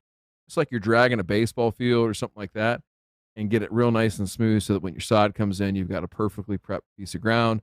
You lay your sod right on top of that. And even before you put your sod down, Ray, cover your ears. You might not want to hear this, but I'm going to say go ahead and throw that fertilizer down pre-plant right on top of the soil and then lay the sod right over top of it. Actually, no, I'm not objecting to that because for the longest time, as long as I've been in the business, practice for me was to take my 111 and lime if that ground needed it, or sulfur if it needed it, broadcast that down, power rake that into the soil, and then roll it, and then put down the turf grass. So I'm not objecting. There you go. I agree. You heard it here first. Ray turns his condoms inside out with Sheila. Running under hot water. Running under hot water first. Okay. But Eric, again, when you're dealing with Bermuda, flat and smooth and non-settling once you're done with the install become very good things, because my nightmare areas are the ones where I walk on that recently installed area and I start to sink in. I don't like that. And with what? Many saw it in I start to sink in with my feet. When? And I'm not a heavy guy, so that's not supposed to happen. But that is what happens when people don't roll. Oh, and roll heavy enough. I do think the rolling, there's some merit there. I agree with any sod install we're rolling. In a homeowner situation, like, it can be tough. I mean, it would suck, but you could do it. I mean, you could literally just put the deck up on your zero turn and tire roll that. It would take a long time, but you could do it if you cared. Yeah. And that would be okay. But in that sense, those are the 3 layers of complexity. So it's literally just one way or the other. I would spray out the grass that's there. That way you're going to kill everything off and, maybe lower your weed pressure a little bit, that kind of thing. You're going to go out and mow that all off, after you've let it die off, and try to get all that extra vegetation out of there. You're going to strip out those perimeters, right, and get those nice and clean so you have good edges to sod up against and kind of take off that little, so you've got the outside edge, the inside edge towards where you're sodding, you're going to have a little shelf there. Just got to kind of carve that out. You can either do that with the sod cutter at a little bit of an angle and do some finesse work with that, or just go along there with the shovel and slice that down so you don't have that ridge right there. And then, like I said, the last two steps of complexity would be either one, just throwing down some soil or sand. Some good dry, pulverized topsoil would work. If you have to use sand, you can. I'd try to use the topsoil if at all possible. And then finally, if you really want to go ham, go ahead and get you, the power rake and do that. Last one, I guess we talked about, we didn't really go over, but I would, if you do want to add a good topsoil over top of it, this is where, again, I'd still picture frame it out, cut it out with your sod cutter. And if you do bring in that soil, it's a good opportunity to bring in like a dingo or a track load or something like that if you want to, play around with some big boy toys or something like that. But you'd want to go along that edge of, wherever your patio is or something like that, those tapered edges, and slice into those so that if the concrete's this deep, you can slice down below that and at least have a good profile, depth of soil right there, as opposed to just like tapering up, good topsoil and like only having an inch of that stuff over top of it. Could you do that? You could do it, but if you're going to that route, I'd go all the way. But I think there's value there, right? Again, in terms of having good soil to grow in, holding more moisture, all that kind of stuff, as opposed to just growing in crap. So there you have it. Does that all make sense in terms of what your prep looks like? A lot. Yeah, that makes that clears up a lot. I guess the two questions I wrote down during that were, how long and do I have to keep the kids off the sod until like after it's laid? I would say if you lay it in good weather, so if we're up in the 90s, things like that, and you've got good soil temperatures, all that, and it starts to root in, I would say no more. I'd say 3 weeks is probably a stretch. Like that might be a little bit conservative of trying to keep them off there until it's really, really rooted in, but probably 10 to 14 days, and it's definitely go time at that point. I don't know. What do y'all think? Actually, I think 2 to 3 weeks is, a fair amount of time, and provided your water and your nutrients are all in order, I can imagine Bermuda sod rooting in approximately 14 days and being ready for play, so to speak. I can imagine it. And so, yeah, you just this is just not a bad thing. Now, let me ask you this: is it going to be impossible to keep the kids off for at least 2 weeks? The only way it's possible is if we take a vacation to Florida. Short answer is yes. Wow. That sounds like Wow. Project budget just went up. No, actually, the amount but of effort. I say on it. I mean, they weigh 40 pounds and they're going to walk across it and go play somewhere else. I mean, they're not going to destroy it. They're not 350-pound linebackers, right? Like, yeah, I mean, 2 weeks, you're fine. 10 days, it's all going to work out. Yeah. I mean, because they do have other areas that they can go play on, right? Right. I mean, they do. Got an acre and a half. So they can find another place to put their swing set. Exactly. So that's where, I'm kind of thinking that if you can reno this in sections or areas, then that becomes manageable or doable. It's just that, okay, this section is being redone right now, so you guys gotta go play over there. That's it. I mean, this is making it a lot simpler. Okay, this is making it a lot simpler for you because you can just tell the kids, okay, this area is being, redone, so you guys gotta go play over there. I mean, this is not hard now, because if you have this much area, my God, this opens up so much versus these tight, constrained areas that I typically have to deal with where there's nowhere else to go. So you've got an ideal situation, actually. Come to think of it.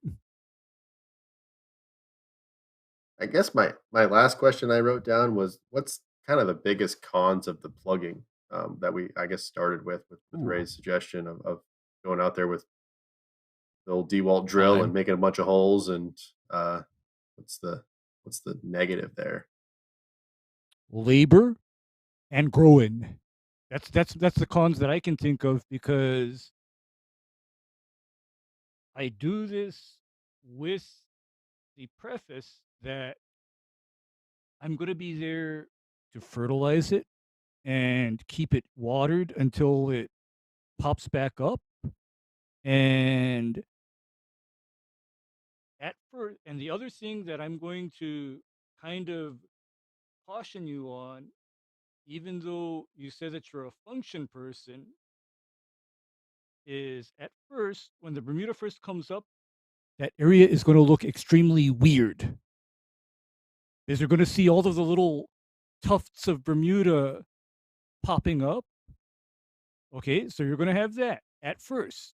And for some people, they're going to start with, oh my goodness, that looks so bad. That looks so terrible. It's like, you know what? It's going to look like this temporarily, and then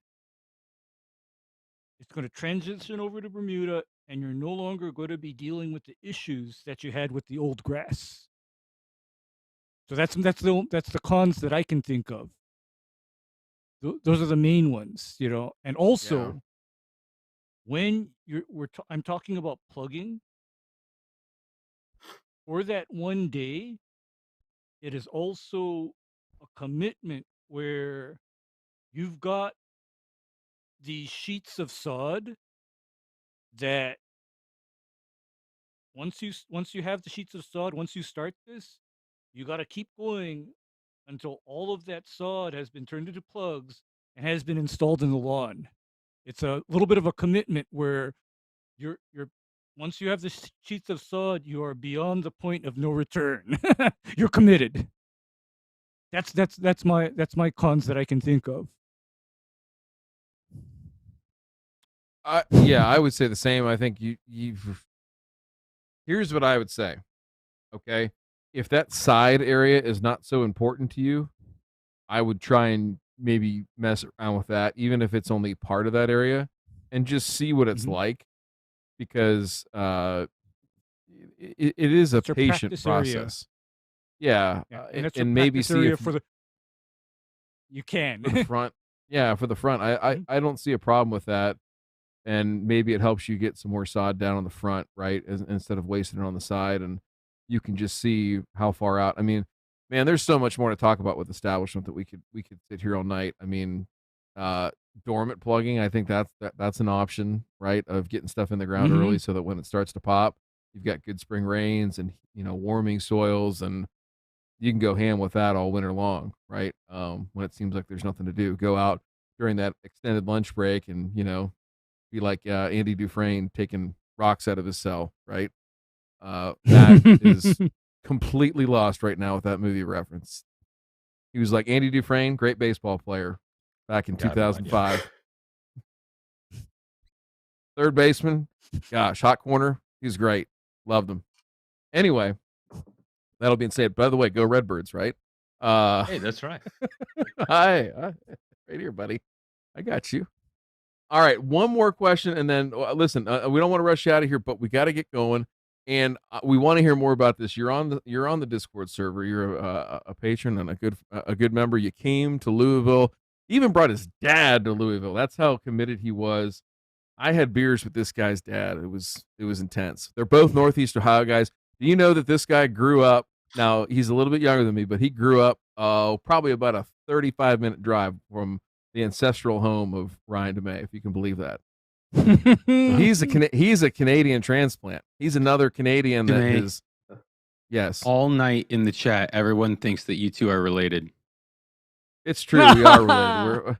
We both have Northeast Ohio blood, and you know what, boys? If we're from Canada, they're right. The borders are wide open. All right, because we're spilling south. All right. So anyway, we'll take one more question. We want to follow along, and we'll definitely have you back on as you get closer to springtime and get ready to do this. So what I would do is watch this over again, take some notes, you know, relive the conversation, and kind of formulate your next step, your next phase of questions, because I'm sure they'll be there, and we'd love to talk you through it. But any other questions here as we wrap up and get ready to go to the after show? I guess on the plugging side, if I did that in an area, would you do anything other than to beat up the? Because that's gonna be the hard pill to swallow, right? Is if I do this first weekend of June, my yard's gonna have Mhm. never looked better than it does the first weekend of June this year. So do I need to do anything Wait to till next beat year. it up, like scalp it, No, or you don't when there was some? Just go don't right do a into it. thing. Just go. Okay, Yep. Just Don't do a damn thing pretend to like it. nothing happened, and you're just going and plugging. Go ahead, Ray. Yeah, so you, if you don't the cool season can't disturb outcompete it. or you don't disturb or upset or kill or even scalp this cool season area that you plan to plug into. You just plug in the Bermuda, and as I said, the divorce is finalized when you see that Bermuda come back up from the holes. Okay? So you're not having to, as I said, deal with a dead or disturbed area where you got to keep everybody off of it when you plug. You don't have to. Okay. Okay?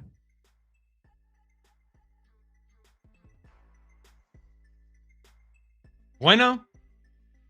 Bueno. Okay? Let's we'll be on to chapter 2. He's going to take that and edit our 10,000 word salad down into, some legitimate questions, and then come back and hit us up again, and it'll be even more fun.